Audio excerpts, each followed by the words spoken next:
बात का एक समय होता है। गृहस्थी में भी हम सोचे हमारे मन में जो भाव उत्पन्न हो हम तुरंत कह दें, नहीं होता। हर बात कहने का एक समय है और आपको भी चिंतन करना। पार्वती भैया समय ही ढूंढती रही, बेटा भी हो गया घर में, बेटा तारकासुर को मार करके भी आ गया। उसके बाद भी समय बढ़ रहा था। तो एक दिन पार्वती भला अवसर जाना, एक भला अवसर देखा कि शंकर भगवान प्रसन्न मुद्रा में है, अब मुझे इनसे बात करनी चाहिए। मैं निवेदन कर रहा हूँ, ये प्रभाव, ये कथाएं अगर जीवन में आत्मसात हो जाए तो घर स्वर्ग बन जाए, इसमें संशय संदेह नहीं। मन में विकार हर व्यक्ति के होते हैं। एक स्त्री अपने पति से दुखड़ा नहीं रोएगी तो किससे रोएगी? एक मन की बात एक स्त्री अपने पति को नहीं कहेगी तो किससे कहेगी? लेकिन समय, और जिसने समय को जान लिया, जो समय में बन गया, उसका समय परिवर्तित हो गया, इसमें कोई संशय संदेह नहीं। इसलिए समय का पालन, समय का अनुकूल देखना, ये जगत का प्रभाव आज से पहले भी रहा है और अगर आज भी वो प्रभाव हमारे जीवन में धारण हो जाए, जिंदगी में कुछ नहीं बिगड़ा। अच्छा ध्यान देना, मानो कि घर में छोटी मोटी बात पे कलह हो जाए और हमारे मन में कोई कुभाग बैठा हुआ, वो क्रोध वाली बात बैठी हुई हो, हम उसी समय बोल दें तो क्या होगा? मानो कि पति घर में क्रोध में आए और हम अपने मन की कोई बात, यानी हम भी रूठे हुए हो, हम भी कहते वही ये फलानी बात ऐसे वैसी ये सब, तो क्या होगा? क्या होगा? क्रोध बढ़ेगा और क्रोध बढ़ेगा तो घर में कलह बढ़ेगी और कलह बढ़ेगी तो घर में अशांति होने वाली है और जब घर में अशांति होगी तो आपको भी चिंतन करना, घर का अस्तित्व डगमगाने वाला है। इसलिए घर का अस्तित्व तब तक ही ठीक है जब तक घर में करुणा भाव बना हुआ है, जब तक घर में स्नेह भाव बना हुआ है।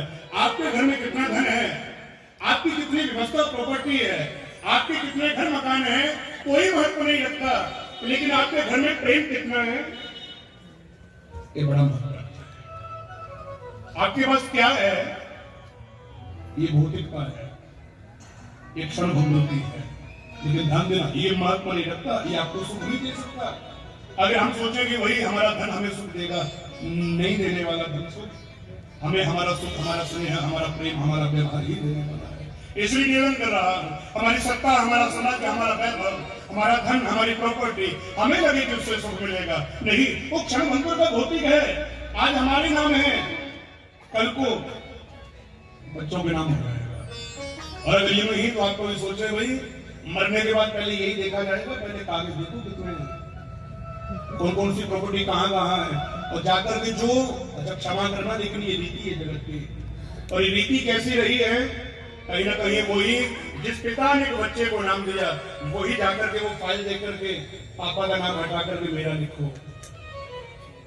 ये व्यवस्था हमें समझनी है और अगर हम इस जगत के सत्य को समझ गए ना तो एक भाव जिंदगी में पक्का प्रकट होने वाला है।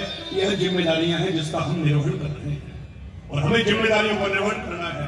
हम अगर सोचें कि हम अपने बच्चों को दे करके जा रहे हैं ना, नहीं दे करके जा रहे हैं। क्यों? आपको तो किसने दिया है? जिस जगह हम बैठे हैं, जिसका भोग हम भोग रहे हैं, ये हमारा है।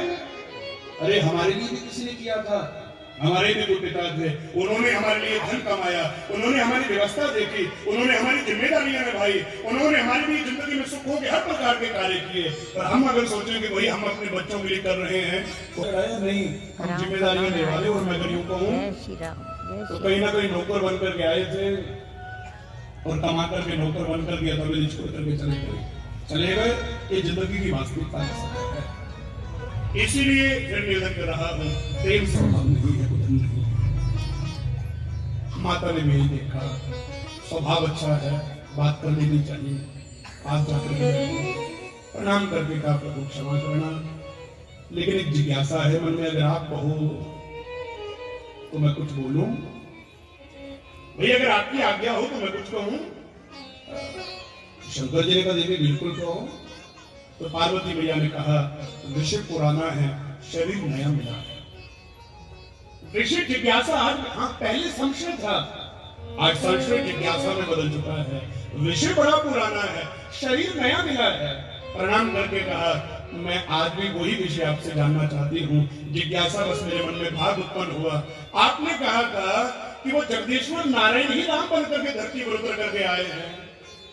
और अगर वो नारायण ही धरती पर अगर उतर करके आए हैं तो वो निर्गुण निराकार से सगुण साकार कैसे बने? क्योंकि शास्त्र उल्लेख करता है कि परमात्मा निर्गुण है, निराकार है, और निराकार वो है जिसका कोई अपना कोई आकार नहीं होता। और अगर भगवान निर्गुण निराकार है तो सगुण साकार कैसे बनते हैं? साकार यानी जिनका अपना कोई आकार है।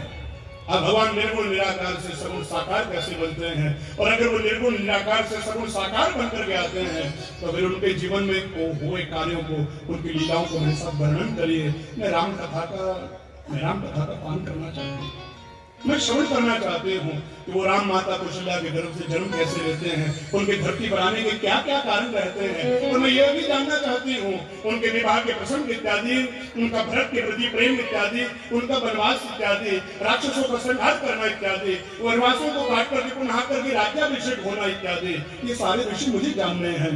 पर अगर आपकी करुणा मेरे ऊपर हो तो मेरे प्रश्नों का उत्तर मुझे प्रदान करने बड़ी कृपा होगी।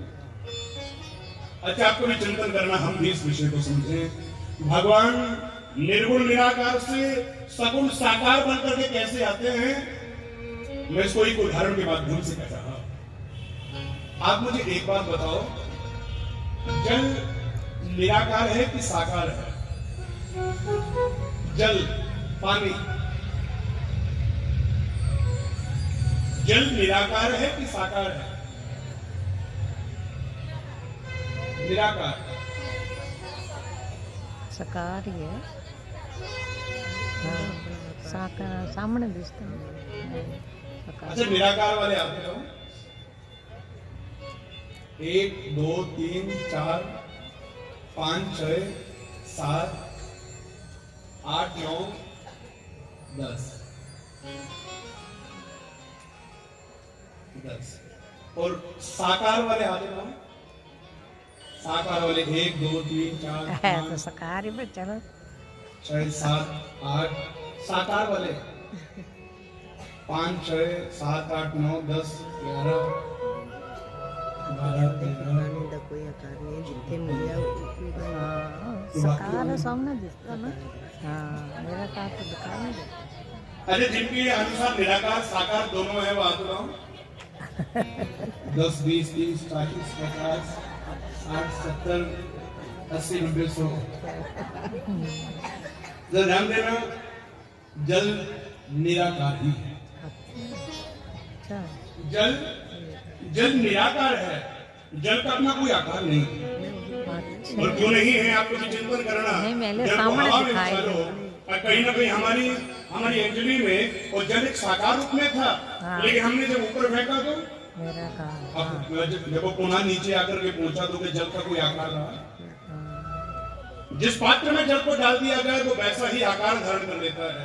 अगर उसे आप गिलास में रखो वो गिलास जैसा हो गया, गड़वी में रखो वो गड़वी जैसा हो गया, बोतल में डालो वो बोतल जैसा हो गया, सुराही में डालो वो सुराही जैसा हो गया, घड़े में डालो वो घड़े जैसा हो गया, थाली में रखो वो थाली जैसा हो गया, तालाब में डालो वो तालाब जैसा हो गया।